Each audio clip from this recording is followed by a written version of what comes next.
Olá, bem-vindos a mais uma edição do FMP Pós. O tema hoje, Direito Ambiental e Urbanístico. Estamos com os dois coordenadores aqui, a professora doutora Betânia de Moraes Alfonsin, coordenadora do curso de pós-EAD em Direito Ambiental e Urbanístico. Bem-vinda. Obrigada. Doutor Daniel Martini, que é promotor de justiça, professor aqui da casa também, coordenador igualmente do curso de pós-EAD em Direito Ambiental e Urbanístico. Bem-vindo. Obrigado, um prazer estar aqui.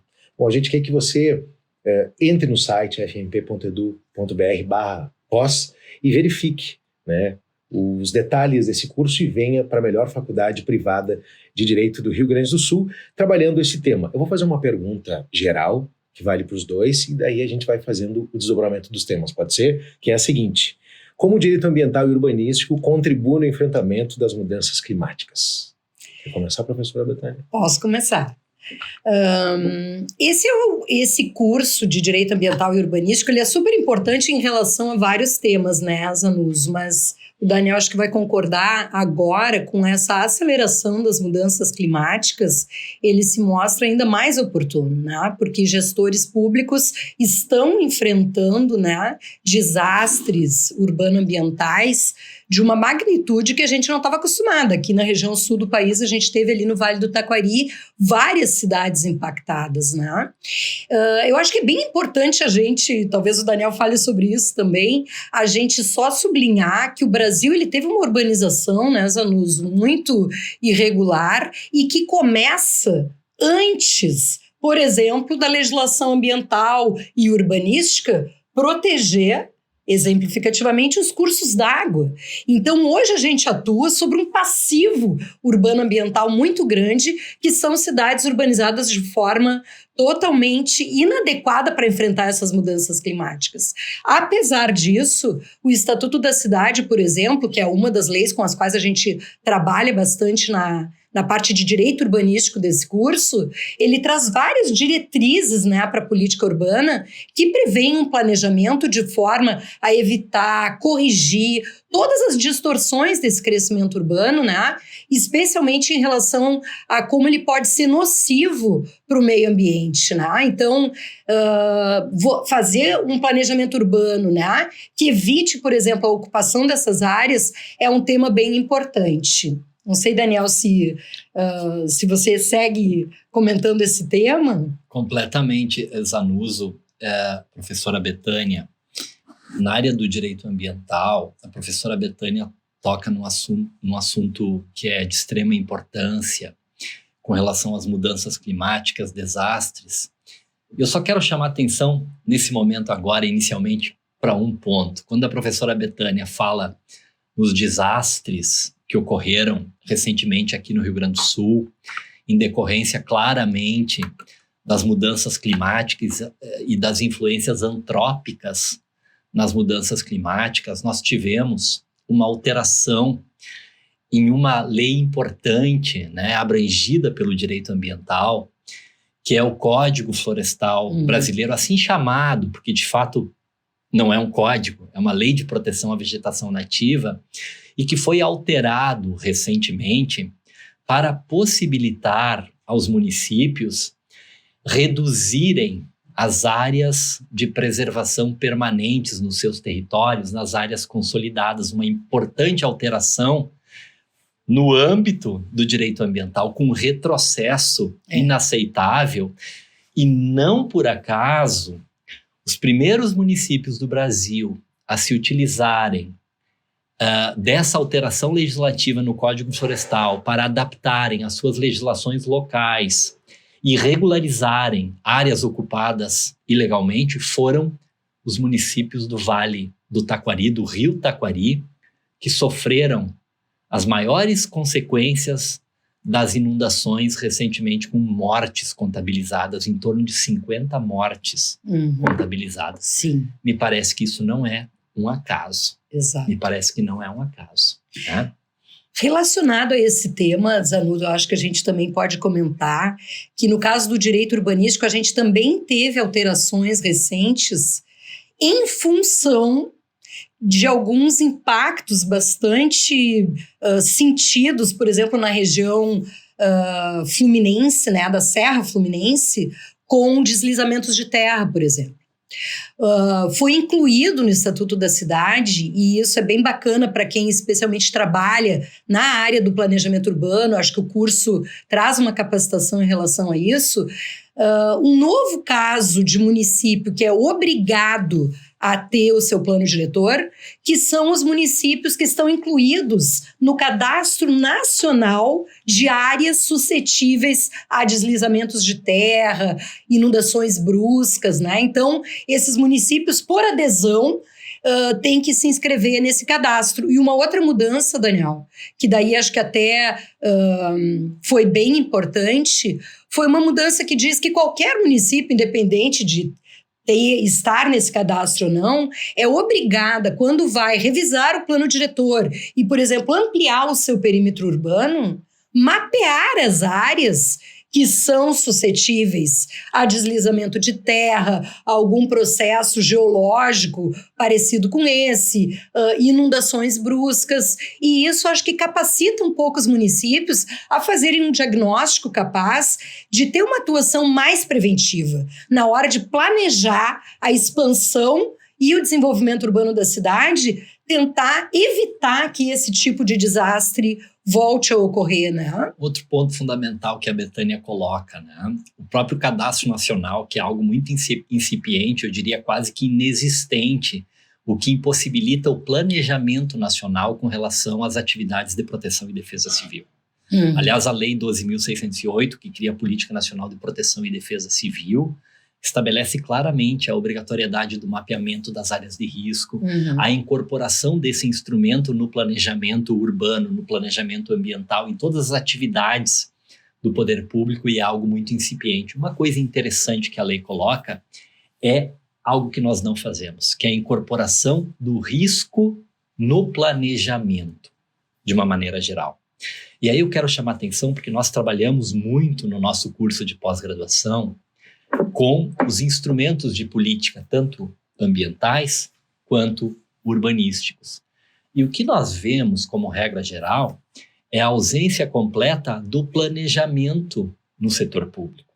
O planejamento que deveria ser o principal instrumento. Basilar, eu diria. Basilar. E outros instrumentos, como, por exemplo, me permita, professora Bethânia, o licenciamento ambiental. Claro. O licenciamento ambiental, que hoje é, infelizmente, o principal instrumento da Política Nacional do Meio Ambiente, deveria ser tão somente um instrumento coadjuvante. Porque os instrumentos prévios de planejamento, os zoneamentos ambientais e urbanísticos, inclusive, deveriam ser os instrumentos fundantes de todas as políticas ambientais. E o licenciamento mero coadjuvante. Hoje, o que a gente vê é uma inversão de valores. Todos os estudos, as avaliações que deveriam ser realizados no planejamento das atividades são realizadas para cada atividade especificamente no âmbito do licenciamento ambiental, inclusive onerando indevidamente o próprio empreendedor, né, que deveria ter a sua atividade de algum modo com toda a segurança facilitada pelo poder público. Repito, com toda a segurança através dos instrumentos de planejamento. E o licenciamento ser um mero coadjuvante disso tudo que já foi avaliado, que já foi estudado, que os princípios da precaução, da prevenção já incidiram plenamente ali para a avaliação e, no entanto, não são. A Lei 12.608, ela estabelece claramente que a incorporação do risco no planejamento deve ser uma diretriz. E hoje, infelizmente, nós somos reativos nas políticas públicas. Nós não aprendemos, professora Bethânia, com os nossos erros. Nós tivemos o rompimento de uma barragem, logo na sequência houve outra. Nós tivemos um incêndio na Boate Kiss, logo depois tivemos um incêndio lá no Ninho do Urubu, no CT de treinamento do Flamengo, e tantos outros que se sucederam. Por que isso? Porque nós não planejamos, nós não aprendemos com os nossos erros. Nós não incorporamos o risco nas nossas atividades. E no nosso curso de pós-graduação, na nossa especialização, nós queremos avaliar e trabalhar de uma forma muito profunda com os instrumentos das diversas políticas, tanto gerais quanto as políticas setoriais. Quais são as ferramentas que o poder público, que o setor empresarial, que o setor privado deve incorporar, porque a obrigação de proteger o meio ambiente está lá na Constituição, no artigo 225, não é apenas do poder público, é de todos nós. Claro. Enquanto você falava, Daniel, eu fiquei pensando num instrumento específico da política urbana, né? Que são as operações urbanas consorciadas, que estão muito relacionadas ao que você estava colocando, né? Essas operações urbanas consorciadas permitem que o poder público altere eventualmente o regime urbanístico de uma determinada área da cidade, até o zoneamento, em função de uma intenção do empreendedor de ter ali um empreendimento ou atividade, e o Estatuto da Cidade prevê que, para além das medidas mitigadoras e compensatórias que já são tradicionais no direito ambiental, de que se possa pedir contrapartidas que são especificamente urbanas. E aqui, Zanuzzo, respondendo também a tua pergunta, eu fico pensando que o nosso pós-graduação ele capacita muito, né, quem trabalha nessa área, porque um dos instrumentos que a gente trabalha, que é a operação urbana, ele justamente permite que se possa pensar, quando se estabelece que contrapartidas serão essas, para licenciar um empreendimento ou atividade, que isso possam ser infraestruturas verdes, né? Por exemplo, arborização urbana, pensar na pavimentação que permita a permeabilização do solo, né? Infraestruturas azuis, né? Que permitam, por exemplo, a coleta de água de chuva, né? Para reaproveitamento dessas águas, né? Então, eu acho que é um curso que efetivamente é capaz de trazer uma habilitação, uma capacitação para gestores públicos e também para quem trabalha, por exemplo, com advocacia privada, mas que trabalha nessa área, né, de compreender como todo esse instrumental do direito ambiental e do direito urbanístico pode ser utilizado também, contribuindo para que as cidades, né, estejam mais preparadas, resilientes para o enfrentamento dessas mudanças climáticas que são efetivamente o tema do momento, né? Inevitável falar na lei que estabelece, que cria a Política Nacional de Mudanças Climáticas, a Lei 12.187, que nós precisamos falar sobre, evidentemente. Costumo dizer, isso a gente vê no nosso curso, que o direito ambiental e um pouco do direito urbanístico, creio que também siga essa lógica, ele nasce pela transposição do direito internacional para o direito interno. No direito ambiental isso é muito claro. E a Lei da Política Nacional de Mudanças Climáticas, ela nasce a partir das obrigações que o Brasil assume ao ser signatário da Convenção Quadro sobre Mudanças Climáticas e dos seus tratados ou protocolos adicionais, como foi com o Protocolo de Quioto, como é com o Acordo de Paris e assim por diante. E ali nós estabelecemos e criamos, né, metas que o Brasil deve cumprir. E essas metas, infelizmente, elas são pouco buscadas, pouco atingidas. Por que eu estou dizendo isso? Porque eu falei há poucos minutos sobre um dos instrumentos do direito ambiental ou da Política Nacional do Meio Ambiente, que é o licenciamento ambiental, que acaba sendo, na prática, um dos instrumentos mais importantes. E aqui que eu queria chegar. Por quê? Porque é pouco visto no âmbito do licenciamento ambiental a chamada incorporação da variável climática. Já que a professora Betânia refere às compensações ambientais, urbanísticas, etc., me ocorreu agora, que é algo que nós discutimos no nosso curso, a efetiva necessidade da incorporação da variável climática nos licenciamentos ambientais. Hoje nós sabemos que determinados empreendimentos que têm um potencial de causar uma significativa degradação ambiental, na exata dicção do artigo 225 da Constituição Federal, devem se submeter à realização do estudo de impacto ambiental. E onde entra a questão climática nesses estudos? É uma ilustre desconhecida. Depois, no licenciamento ambiental, como mitigar os impactos climáticos? Ilustre desconhecida. Ou seja, nós não estamos, Anuso, incorporando a variável climática nos licenciamentos ambientais. E isso é algo da maior urgência, da maior brevidade para que o Brasil possa cumprir as suas metas com relação às mudanças climáticas, é a incorporação da variável climática no licenciamento ambiental. Os impactos climáticos de todas as atividades precisam começar a ser incorporados, porque nós estamos tratando de determinadas atividades antrópicas, atividades muitas vezes privadas, que geram lucro para uma determinada atividade, o que não é ilícito absolutamente, mas que acabam gerando o que nós chamamos de externalidade negativa ambiental, que é um custo, que é uma imposição para a coletividade como um todo. E essa distorção, digamos assim, quando alguém está impondo a outrem um determinado ônus, precisa ser corrigida. E aí, lá no nosso pós em Direito Ambiental e Urbanístico, nós trabalhamos muito fortemente algo que está presente na Lei da Política Nacional das Mudanças Climáticas, que é a incorporação também da variável econômica, a necessidade da internalização da externalidade ambiental.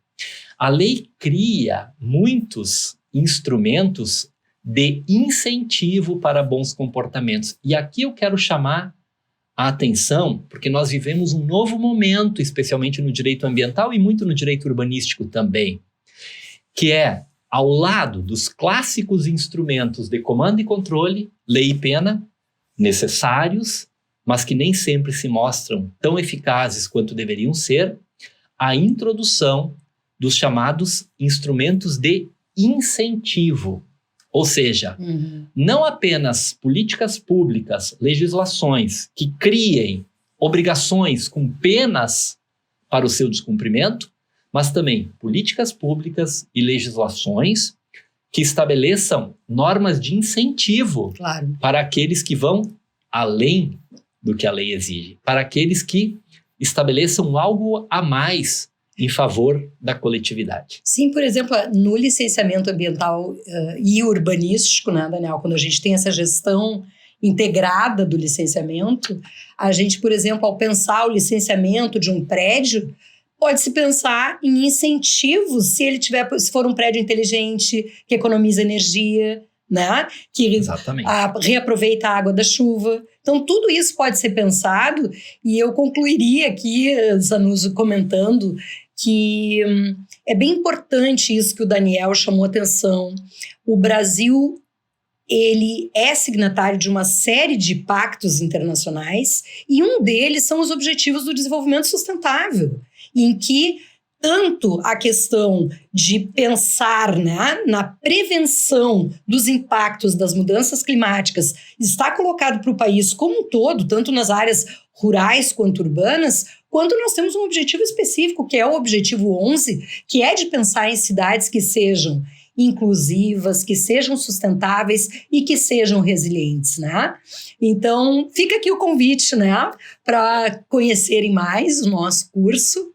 O nosso programa completo está colocado no site da FMP, e a gente pensa que é um curso que traz muita capacitação, né, para trabalhar nessa área, tanto da gestão da política urbana quanto da política ambiental no Brasil. E eu acrescentaria, e muita contribuição para a sociedade brasileira, porque quando nós tratamos e pensamos sobre esses temas mais profundos, como nós podemos usar do direito ambiental, do direito urbanístico para promover essas alterações profundas que a sociedade brasileira precisa, acreditamos sim que estamos fazendo o nosso papel de contribuir para uma sociedade melhor, mais justa, tornarmos a nossa sociedade um lugar melhor para nós e para os nossos descendentes viverem. E esse é um curso, já encerrando aqui, para quem opera na carreira pública, na carreira privada, e não necessariamente como operador do direito. Exato, ele tem uma abertura, ele é um curso bem interdisciplinar e muitos arquitetos, arquitetas, biólogos, né, têm cursado, jornalistas, pessoas da área da engenharia têm desfrutado muito. Quando nós tratamos de direito ambiental e direito urbanístico, nós temos alguns princípios que norteiam a disciplina. Um deles é o princípio da prevenção, o princípio da precaução, que determinam a adoção de medidas prévias, antes de fato acontecer. Cultura da prevenção. Né, a cultura da prevenção. Então, nós queremos voltar também o nosso curso para a prevenção, como falamos há pouco, a incorporação da análise do risco nos licenciamentos urbanísticos, ambientais, aquela advocacia, inclusive preventiva, para profissionais da área do direito, né, atuarem preventivamente, não apenas o poder público, né? E nós acreditamos muito na força, inclusive, do empreendedorismo, e queremos que seja um empreendedorismo sustentável, né? Então, incentivamos também a participarem do nosso curso, não apenas agentes públicos ou aqueles que pretendem fazer um concurso público, mas também aqueles setores que prestam serviço, atividade privada, advocacia preventiva, atividade preventiva como um todo. Todos convidados. Acreditamos realmente que o nosso curso é bastante amplo e incorpora e aprofunda um pouco das ideias que nós pincelamos aqui nesse curto, mas importante espaço de tempo, Zanussi. Doutor Daniel Martini, muito obrigado. Agradeço a oportunidade de apresentar um pouco o nosso curso aqui e as nossas ideias e com esse mesmo entusiasmo nós temos aqui, Zanussi, Betânia, né, uma nominata de professores no nosso curso da mais alta estirpe. Os melhores estão aqui conosco. Doutora Betânia Foncin, muito obrigado. Mais uma conversa.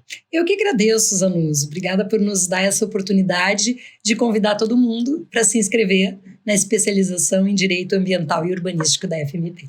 Aproveite o QR Code que está aqui no canto da tela e já conheça o curso, já faça a matrícula e venha estudar na FMP. Um grande abraço, muito obrigado pela audiência. Compartilhe esse conteúdo com o seu colega e nos encontraremos na próxima edição.